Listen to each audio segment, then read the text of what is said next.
Hello, welcome back and welcome to part three of Untangle Your Brand. And in this session, we're going to really get to the heart of what your brand is all about and kind of complete the donut. If you've been completing the tasks, which I hope you have done, at least some of them, you'll have a greater understanding about your audience, your business, and your competition. But most crucially, a positioning statement that really makes it clear what your business is about, what makes it different, but why people should emotionally connect with it. In this session, we're going to focus on story, which is really kind of going around the rest of the donut and thinking about the values, the offer, the mission, and most crucially, the brand core. And we're going to come up with a little formula again to actually help you identify what that brand core is. Now, there's lots of tasks you can do with this, but again, there's only a few that are really crucial. All of these will help on an ongoing basis. So please ensure you download those and work through them when you have time. So let's just remember the donut. So we started off with the vision and the positioning, and they're really crucial to establishing the basics behind this. As I say, now it's the offer, values, and mission, but getting to that sticky jam core will really help you as a business, and also it will help you beyond branding. It will help across all areas of your business. So why is a brand core so important? Well, really, like I've said, it's the glue, but it's a central belief that can align all the activities of your business beyond just marketing. And I think if you think of like kind of famous brands, they have this sort of bigger purpose beyond just selling stuff. So if you think of the classic ones, Apple and Nike, their sort of internal brand is probably around enriching lives with technology. That's what they're totally focused on. Anything that they do, they want to enrich lives with technology. Their external message, well, it used to be think different. Nike, all about kind of pushing athletic boundaries. It's a bigger, deeper reason than just selling trainers. And that helps to make a decision about which sports people they should work with. Are they pushing athletic boundaries? Have they stopped pushing athletic boundaries? If they have, we won't work with them. And obviously the very famous strapline, just do it, is their external thing. So this internal core belief that drives every activity. So you could think about this core and how it impacts different parts of the business. So we're focused on branding, marketing, the promotion, how you sell things, but also it could impact what you sell. It could help drive decisions about the types of products you put there in the first place. It could influence things around people and also the place, the environment in which you're selling both online and offline. And I think crucially, once you've got a decent brand core, just like we had with enriching lives with technology, you've got a shared direction behind this. No matter what part of the business you're in, you understand what the common purpose is. Externally, it can give you more clarity and distinction, make you different from everyone else. So this is why having a brand core is really important, even though I'm going to focus on it from a marketing and branding perspective and how we can then use it later for messaging, naming, and the visual identity, etc. So what we're going to do is go through it in order again. We're going to think about the offer, the values, the mission, and the core. And there's little exercises to do for each one of these things. So if we start with the offer, the most important thing to do is to identify what is the most important thing you sell and make that the most visible. It's really, really important, even if you're selling multiple products and services, but certainly when you're early on in your business, is that your signature product should be the most visible. Everything else should be a little less visible, basically. It doesn't matter if you're selling other things, people will find them. Quite often, fashion brands do this. They have like signature products that they became really, really famous for. And that's the thing that people go back to. But obviously they've expanded their range and they sell a lot more things. Now, your chances are you're probably only selling a few things, but really do focus on making the best thing visible and talk about that the most and make sure people can find it. I think there's a worksheet here that will take you through that in terms of thinking about what's important, what are the benefits, and why is it different. And try filling that in, and then sort of think about what else might support that key product that you have. But do it focused in on the actual main thing that it's probably something you enjoy selling the most. It might be the most profitable. It might just bring in the most interest. But there's going to be lots of different reasons. And if I think about it in terms of my cheese business that I'm setting up, I can sell lots of different cheeses, but I'm going to focus on my core offer, which is essential every day, always great value, bulk buy cheese, big blocks of it.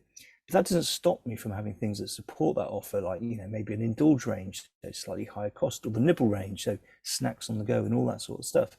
So you could have different things that support it, but helping focus on one core thing is really going to help you. Next up is all about the values. Now, many people have values hardwired into their sort of belief system. And if you have, that's great. But if you haven't, here's a tip. So think about the things that made you proud, happiest, and satisfied. And really sort of think about how you felt in those moments and write down the words that come to mind. Even if you have like 20 or 30 words, just keep writing them down and then see where the overlaps are. You can also go on Google and just search value list, and you'll get a list of like 120, 150 different words. But it's really important to just cross out the ones you dislike, circle the ones you love, circle the ones that have the most resonant, but always be looking for the overlaps. And there's a worksheet that will help you think about that if you don't have your values hardwired. But once you have got your values, what's really important is that you have to think about, why should the audience care? What do they mean to the audience beyond what they mean for you? My values: pragmatic, inspiring, and nurture. And that's my business name, PIN. But it's also really important that, I like a pragmatic approach to things. So if I'm going to work in that way, and people are going to be attracted to it because they like to work in a pragmatic way as well. Nurture, it's really important to me that I learn things and as well as teach things. So people are going to be more kind of attuned to a nurturing kind of approach, will probably enjoy working with me. So what do those values mean to your audience? And there's a sheet here. It says, why should the audience care? And I've listed 5 spaces. I think you only need 3 values. 4 is fine. More than 5 is far too many. But avoid all the kind of obvious ones like professional, because every business should be that. Think of the more original ones that's going to help differentiate you, and then really focus in on the most important value that is part of your makeup. The next part is all about the mission, and in a similar way to the values, a lot of people understand what their skills are. So a mission in terms of branding are the skills that you bring to deliver your business, to deliver the vision for what you want to do. Now, many people have these skills, and it could be, really good at, organizing. It could be really good at writing. It could be lots of different skills that you have. But what we're trying to think of is, what is the one superpower that you have? Superman had lots of skills. He was strong. He could like burn ice with his laser eyes. But what he had more than anything was a superpower, a single skill that actually made him more important than every other skill that he had. And what is your superpower that helps you deliver your business in a way that no one else could? And again, there's a worksheet that, think about the skills, think about what they mean to you, but also think about what they mean to your audience. But what is that number one superpower that you have that no one else can even do? The final thing is actually then stitching all this together and trying to come up with the core. And we do that again in a sort of a framework. So we think about that superpower, we think about your most important belief, we think about what's most unique about your offer. But finally, we also think about who really benefits. And it's almost like the sort of indirect consequence of what it is you're selling. So yes, you might sort of have a product, and the person that bought it needed it and it really helped them. Whatever that might be. It could be that you've created some sort of cake making machine and they found it really, really useful. But actually the beneficiary of that ultimately is someone else, because they really enjoyed the cake. And it's really important to have a little think about who is really benefiting from the product and service you're selling. Now, it might be the direct person, but not all the time.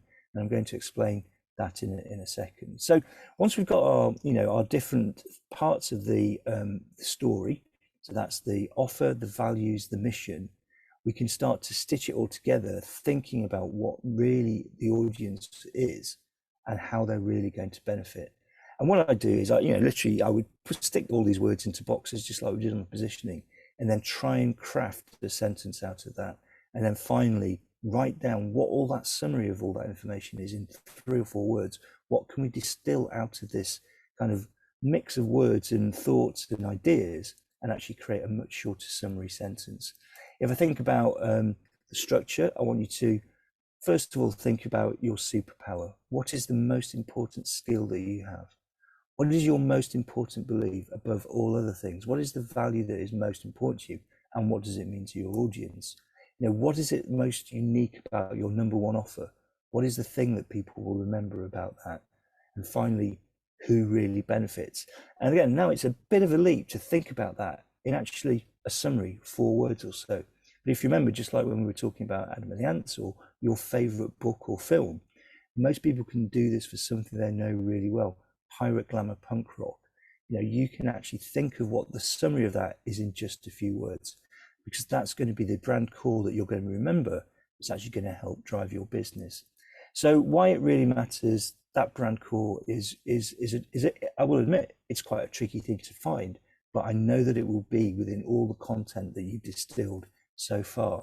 So here's an example for the cheese company. So this is Frantic Fiona. What makes the company different? Well, we're really striving for simplicity. That's what I've decided the skill for this cheese business is. So what do we believe? Well, we believe in this fuss-free life. We think this is really important, that people shouldn't have these complications. What's unique about the offer? Well, it's not that unique. It's unique enough. It's just everyday value. What it does, it differentiates us from other people that might be thinking about high quality mass market cheese. It's just everyday value. And who's going to benefit? Well, Frantic Fiona will benefit, but actually the whole benefit of this is going to be to the whole family. Everyone's going to enjoy the cheese, particularly the kids. And when I sort of look at all that together and try and think of, what is it that we're trying to do with our business now? We are trying to make families happier. That's the brand core that I've landed in. Because I know as a business, if we just focus on making families happier with our products, then we can have a very good relationship with our customers. And that's what we're trying to do with you. So you've got the structure, and I'm just going to give you the example here again. So we strive for simplicity, believing in a fuss-free life, offering everyday value for the whole family, making families happier. So if you can actually distill that information into a sentence like that and 3 or 4 words, you will be really on the way to then actually being able to use that as a key part of your communication tool as you develop names, messaging, and brand identity. So the really important thing to remember is that, you're all different audiences, but it works for every different audience. So if I was doing one for Expert Edward, a different brand core might pop out, inspiring more adventure, because that's how I think that this person is probably triggered by, passion to explore, and we're going to provide more knowledge about cheese. So it's a very different experience. Or even Curious Colin. We want to create moments of love. He's an old romantic. So we want to actually, he's buying cheese to impress a lady. And so we're always thinking about these kind of ideal customers and how we can apply that to the brand core. So for him, creating moments of love. So I'm building a brand there that's a bit more emotional than itself, but will really sort of tap into his emotional core. Once you've got everything, if you haven't done this yet, definitely do this, is put all the little bits and pieces that you've done so far, scribble them onto a page. It doesn't matter. You can download the worksheet and do it neatly, but knowing all these little bits now, your vision, your position, what's the most important offer, what are your key values, what do they mean to your audience, what is your mission, what are the skills that you bring, and what is at the core.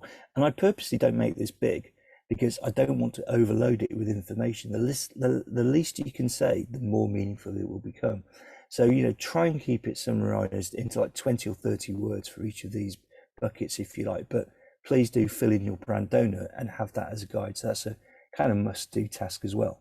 If you want, and there's an example with the cheese company, so you can see how that's come together. We've got very clear mission, striving for simplicity, service, sourcing, savings, things that are really meaningful, skills that we're going to bring to help deliver this cheese and make families happier.